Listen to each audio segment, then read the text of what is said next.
Hello YouTube, I'm Toby, and today I just bought this Dell Dimensions 3100 from some guy online. Now I have not had this thing opened yet, but I figured we'd take a look at the outside before we go inside. Now up top here we have the Dell Dimensions 3100 logo. We have a DVD read and write drive. Down here we have a multiple card reader, I'm guessing this is. We have a headphone jack. We got two USB ports. I do believe that these are 2.0, but I'm not entirely sure yet. Next we have the power button. Gives a nice positive click. We have another Dell logo right here. And down in the bottom we have some what I believe are intake vents. I'm not sure how well this is picking up, but they seem to be very dirty. I'm pretty sure that this computer is dirty inside just because it's so dirty out here. And right here on the side we have a Windows XP sticker and an Intel Celeron D sticker as well. Well, there's not much to look at from the side other than the Dell logo. And there's this weird cutout right here. And in here we can see an intake fan. I'm not entirely sure what purpose this serves other than maybe just better intake. And on the other side we see the exact same story with the weird intake hole, the Dell logo, and it does have some scratches here and there, but that's nothing too bad actually. There's not a whole lot on the back of the computer. We have a power supply. I don't know how powerful this is, but I'm assuming it's around 300 watts. Also have some a mic port and maybe a right and left the audio jack. Got 4 USB ports. Again, I believe that these are 2.0. We got an Ethernet jack right here, a VGA jack right there, and down here under our expansion slots, they seem a little bent and broken, and one is even missing. So I'm assuming that this thing has maybe taken a bit of a beating back here. Now the top of the computer, there's not much to talk about. I do believe that this right here is the unlock lever. And I'm covering up the Windows XP sticker. Now on the bottom we can see a huge chunk of dust down here, so I'm assuming that this thing is an absolute mess on the inside. But don't just take my word for it. Let's take it open and see how it works. So let's try and pull it. And the side of the computer seems to be coming out. Yeah, I think that's out. There we go. Wow. Huh, that is dusty. Let's try and take a look in here. Well, definitely looks weird from in here. Looks like it's running IDE or something. And it is extremely dusty in here. Now at first glance it seems that our intake fan, if it actually is our intake fan, it could also be the exhaust fan, but I'm assuming it's the intake fan, and it seems like it's actually the fan responsible for cooling the CPU, just because we have a huge heatsink right here, and it's pretty much the only fan in the entire system. Alright, so from the things I can read on the power supply, it seems that it's actually around 110 watts. I'm not entirely sure if I've read this correct, but 110 doesn't really seem like much. I'm not sure how well it's picking up here, but it does look like we have 2 SATA connectors, so it's not that old actually. However, we also have the IDE cable coming down here. Down in the left corner of the computer we actually have our hard disk. I believe this is somewhere around 80 gigabytes, at least that's what the guy told me. And it actually seems like it's connected via SATA cable. From the looks of it, we have 2 sticks of RAM. I'm not sure how big these are, but we're going to take it apart in a little while, and you can have a better look at it. Now, I'm not sure how well you can see all this, but it is extremely dusty in here. It looks like I'm actually going to have to go outside and clean this thing out. Alright, I've put some newspapers out just so I don't get my table dirty. I've disconnected the SATA connectors for the hard drive, and it's actually pretty cool. You pretty much just press in on these 2 tabs right here, and the hard drive just pretty much comes right out. Wow, look at that dirt. Now for the shroud here around the heatsink, it looks like there are some screws I'll have to take out, so I'll be right back once I've taken those out. So something I just learned the hard way is that the heatsink is actually attached to this entire shroud right here. It came out a little rough, so there's a little dust in the air right now. Well, not a little dust, but a whole lot of dust right now. I don't know if you can see that, but there's a lot of dust in there. And looks like the thermal paste is very, very dry. Oh, look at my hands. Wow. Just like the heatsink, the thermal paste on the CPU seems to be extremely dry. Now something awesome right here is that the intake fan right here is a pretty big fan, and it's actually connected through this connector down here. It seems a little beefier than it needs to be, but it's pretty cool. I've been trying to get all these cables out of here just to get the power supply out. But as it turns out, this cable clamp right here is actually, well, clicked into the power supply itself. And something I didn't notice before was that the 24-pin connector actually comes out from over this side, whereas the rest of the power comes out of this side. So someone clearly thought this thing through. The power supply is finally out, and as you can see as well, again, very dirty. I mean, this computer is almost more dirt than actual computer parts. Something else I noticed was that the power supply was actually held in place by this little arm down here. Of course, it was also set in with the screws, but this thing kind of took me by surprise.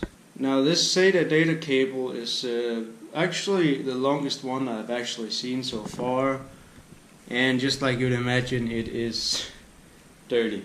I've actually managed to clear the motherboard, so that's coming out next, and then we may actually be able to take a look at the different things on here. The motherboard is now out, and we're ready to take a good look at it actually. It has two PCI slots right here, and only one PCI Express, 1X slot. It doesn't have for the large graphics cards. And again, I wouldn't recommend making this into a gaming computer. Down here we have our connector for a CPU and intake fan, which is pretty much the entire system fan in the entire system. Have the CPU up here, the Celeron. I haven't had a chance to get a good look at it yet, but I will soon. And we have our IDE connector, our 24-pin connector. We have the two SATA data connectors, our 4-pin CPU power, and two sticks of 1 gigabyte, half gigabyte RAM. I mean, these two sticks are 512 megs each, giving the system a total RAM capacity of just 1 gig. I gotta admit, I thought there'd be 2 gigs in here, but I guess I wasn't that lucky. The motherboard also has a little beeper speaker thing right here, you know, the one thing that beeps if you have an error or something. Generally, the motherboard actually looks to be in good condition. I haven't noticed any bad capacitors or bad components yet. The only thing is that this capacitor down here is it's not broken, but it's just a little off to one side. But other than that, it actually looks pretty decent. Alright, so we're now outside, and I'm gonna start to see if I can do something about all this dust right here.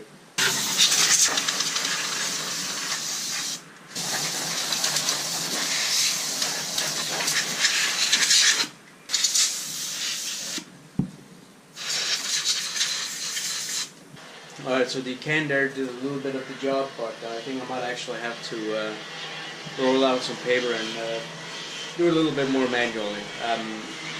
The compressed air can take care of all of the dust. Some of it is so stubborn, it's just not wanting to come off, so I'm going to have to get a little bit rougher.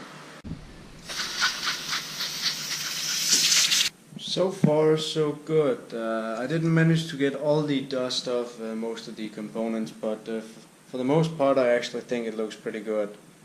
If we take a look at our CPU here, it says it's a Celeron D clocked at 2.66 gigahertz, so just in case you were wondering that. And if I just take it out here, you can see that it is a land grid array, or LGA. And I do believe that this is a dual core, but I'm not entirely sure yet, so don't quote me on that. Alright, so even though the computer parts aren't exactly clinically clean yet, they're still clean enough that I'm willing to turn the system on. So once I rebuild the system, I'm going to try and test it out just to see if it works, if there's even an operating system on there. Now, something I failed to mention just before, but I feel like I need to mention before we continue building, is that the I/O shield down here is built into the frame. So it doesn't really seem like we just exchanged the motherboard. For what it looks, it's actually built right into the frame, so this particular case only takes this particular motherboard. This is not something I'm a huge fan of, but then again, what could I do about it? Another interesting fact I stumbled upon is that the screws used to secure the motherboard in its tray is actually the same screws used for the power supply, actually. I've not seen this before, and I find it kind of cool, actually. I think I managed to get everything in its place, but yeah, as you can see, cable management right now is it's not my priority. My priority is pretty much just plugging everything in and hoping for the best, I guess. Now, dust isn't usually something that bothers me, but this time around I can really feel the dust in the air. Even though I did most of the cleaning outside, I can still feel it in the air on the inside. But with that being said, I'm excited to turn this thing on and see if it works.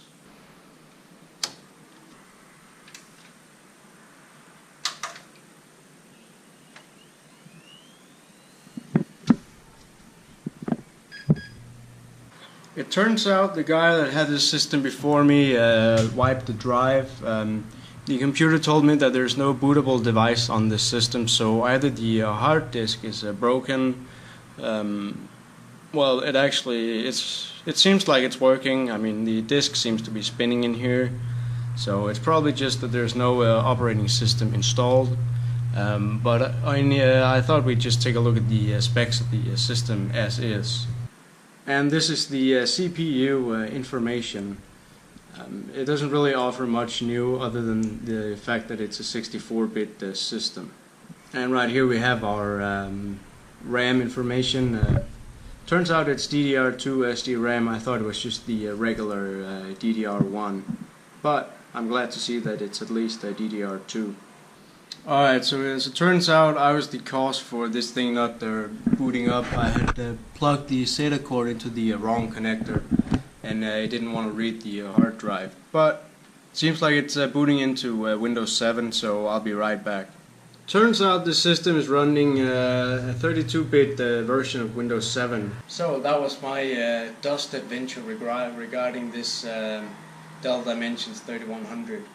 Now the benchmarking, I'll have to say for another day. I don't have the appropriate tools for a 32-bit system. But while I'm benchmarking it in some future video, I'm also going to try and install Windows 10 just to see if it will actually run on this system. But for right now, I hope you enjoyed this video. Thanks for watching.